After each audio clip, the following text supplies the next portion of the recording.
quantum computing is so dangerous because it's going to one day make the cryptography we use now irrelevant. It'll make it completely irrelevant. Can you explain, like, for the audience, say, like, what is quantum computing? How does it make cryptography irrelevant? Cryptography works where you have randomness, right? Like I have these dice here. The more dice I have, the more random it is. I actually have a huge bag of dice here because this is I was thinking about entropy. And so like the more dice I roll at once, the more randomness I can get. So if I roll these dice, I'm going to get some huge number. And the chance that you can guess this huge number is very, very low. Now let's say I roll this 100 dice 100 times, I can get a really big number. And turns out that like using the most powerful computers in the world, you could not guess this number in the entire duration of time since the beginning of time. So it's impossible to guess these numbers because they're so big. That's how cryptography works. That uses really big numbers that you can't guess. Like imagine if you could hide $1 million, 1 inch by 1 inch square somewhere on the planet. And then you have to go out and find that 1 inch by 1 inch square somewhere on the planet. Well, that doesn't even come close to how big these numbers are. Right? Doesn't even come close. The numbers are way bigger than that. And so it's way harder to find Bitcoin in an address than to find $1 million in a 1 inch by 1 inch square somewhere on the planet. Right? It's still hard for us to understand, but quantum computers, what they're able to do is they basically can kind of use the properties of nature. Nature itself is quantum, So they can use sort of nature properties to calculate things using physical the way the electrons sort of pass over things physically and cause randomness. And they're able to use that randomness to calculate, right? And it's so beyond what normal computers do that it's really so foreign when you start hearing about it and learning about it. But essentially, there's problems that regular computers can't solve, like when they're trying to measure the wind going around a car. They build wind tunnels to put the cars in to push wind across them because they can't simulate that. Dynamic. They just cannot simulate on a computer. Yeah. You can kind of do it in a video game that'll look right, but it won't be, it's fake. Right. But to actually simulate the little wind particles going in and out of this thing and how they mix together and influence others, it's too complicated. Yeah. Quantum computers can solve those types of things. And so quantum computers can also have essentially a time bending property where they can guess that big number as well. And they can guess it by having infinite guesses in sort of infinite amount of time, but in a finite time. It's great. It's crazy it even works, but we know it will work eventually, that they will be able to guess these big numbers very quickly. But there's all these elements that make it hard because there's different levels of error correction. There's different speed. There's different qubits and different sizes of these chips. The bigger they get, the more errors they have. And then, it's, eventually they will figure it out. Eventually we will find a way to guess these really big numbers. And so that will essentially make everything that we do now that's private, everything that we're, us chatting on iMessage is encrypted with some 256-bit encryption. If someone saves our encrypted message, which look like gobbledygook to them and only you and I can read, eventually they'll be able to translate the gobbledygook. Eventually. It could be 10 years, could be 50, could be even longer. I don't know, but it could be 2. We just don't know how AI and quantum are going to develop, but it's a big topic. Yeah. It's a big thing that's happening and people are going to be talking about it more and more. And so I'm actually taking a quantum course through IBM right now. Really? It's online. Yeah. Just like, as my car drives me home. Yeah. No video, but yeah. Is it like a free course that anybody can take or? Free course anyone can take, and you can even sign up. You can even get an API key to use the quantum computer. Wow. So you can actually send problems to this quantum computer, which is a whole nother very strange. Yeah. You're not going to get the thing to do 2 + 2. That's for sure. Have you used it yet? I haven't yet because it's so complicated to even say. It's so boring. It's like you have to take your problem and you have to map your problem to the circuits.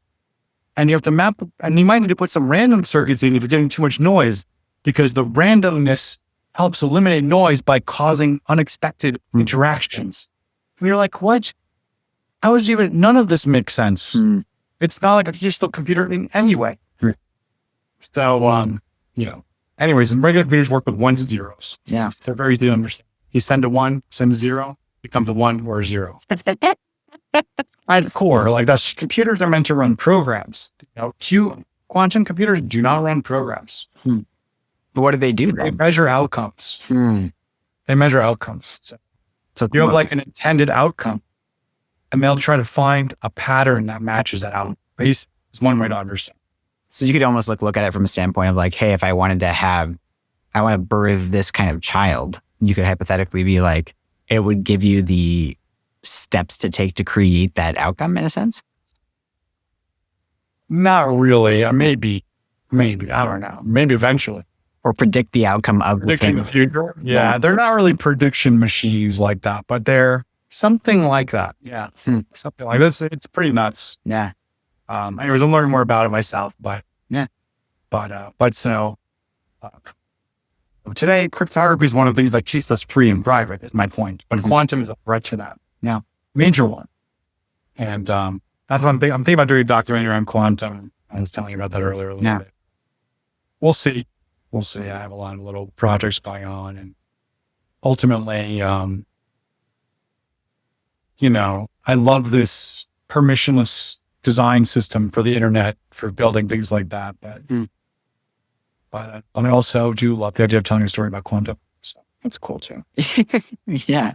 I've talked with somebody who works at Microsoft who said like the real secret to everything really is quantum computing, which will change things in a way that like people just don't comprehend because there's not like fluency around it. Like we can all kind of understand AI, but quantum computing is, I'll say, more in the nerd category of this stuff. There's so much detail and complexity behind it, and it's like not directly applicable to so many people, but on the back end of everything, it's so complex. So we have these two forces that are both driving humanity forward towards something. I'm curious, just like from your own intuition or your foresight with everything, like what do you think? I'll tell you that, like, talking about the ancient world, most societies were completely ruled by just one person or one family.